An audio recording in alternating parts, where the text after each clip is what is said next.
So here we are during the first full week of distance learning.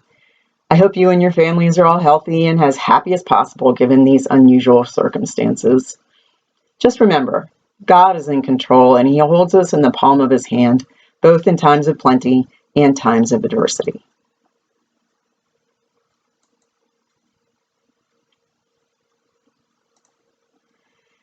I have just a few things for you for our midweek visit. I have some housekeeping tasks, and I want to talk to you a little bit about your assignment that is due on Friday. For housekeeping, I want to talk about the forum discussion boards. These are intended to take the place of class discussion, and you guys are doing great. I just want to pass on some pointers to help you get the most you possibly can out of those weekly discussions. And then I want to give you some tech tips about different ways you can create those forum posts. I also want to talk about your assignment for the week that focuses on the characters in your books.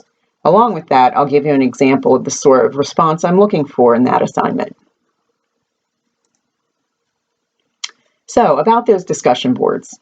These are really intended to give you an opportunity to prepare for the weekly prompt that's due on Fridays.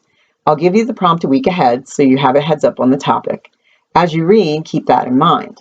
Then, come to the discussion boards. Talk about what you're reading and also share some ideas relevant to the Friday question. This week, you all have talked about the characters in your books, which is great to see. Some of you have had some really great insights. You'll make the most of the discussion board if you participate and interact with each other. Try to comment on one another's posts during the week as though you were actually talking together in person. Ask questions, make comments. The exchange of ideas will help you compose your responses to submit on Friday. Plus, I really like hearing what you have to say across the board. Now, for my tech tips. I know not everyone likes to type, and you may not always be in a situation where you can type. I just want to show you the voice-to-text option, which you all may be familiar with already on your phone. Here's what my phone screen looks like when I'm ready to type an entry into a forum discussion board. If you look right here at the top of the keyboard, you'll see a little microphone icon. Click there and you'll get a prompt to start talking. Once you start talking, it will start typing what you say. Two important things to remember here. One is to proofread what the computer typed, and the other is to be sure to click post when you're done.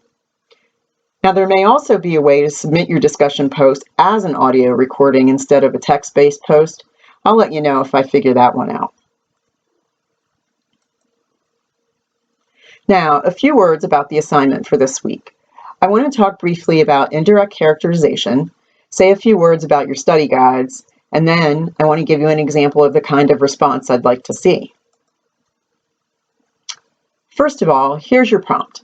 Remember, always look closely at what the prompt is asking of you. I'm asking you to introduce the characters from your book, but specifically, I'm asking you to talk about the characters in terms of Lewis's use of indirect characterization. I've given you a few questions to help you on your way.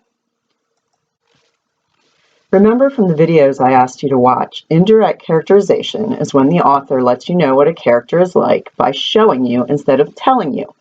He could tell you that someone is brave, but he can show you they are brave by the things they say or think, the effect they have on others, how they act, and what they look like.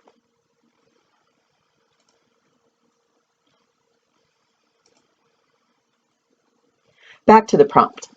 Another important aspect of the prompt is the mention of your study guide. Please continue to fill in your study guide.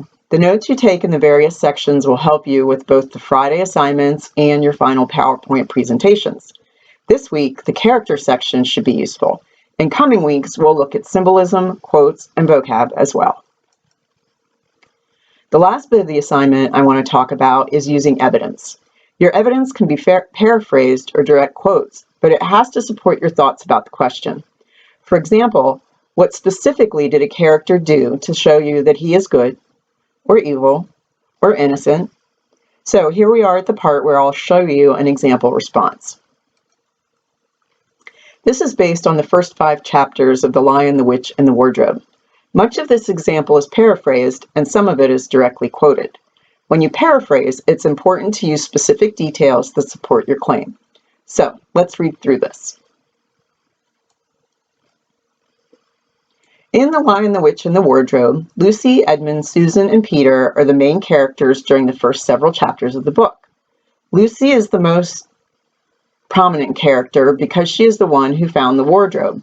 Her behavior shows us that she is curious, adventuresome, and trusting. That's a really great start, and generally her behavior of finding the wardrobe does point to her being curious, adventurous, and trusting, but that's not sufficient evidence. So let's keep going. She wants to see what is in the wardrobe when everyone else leaves the room.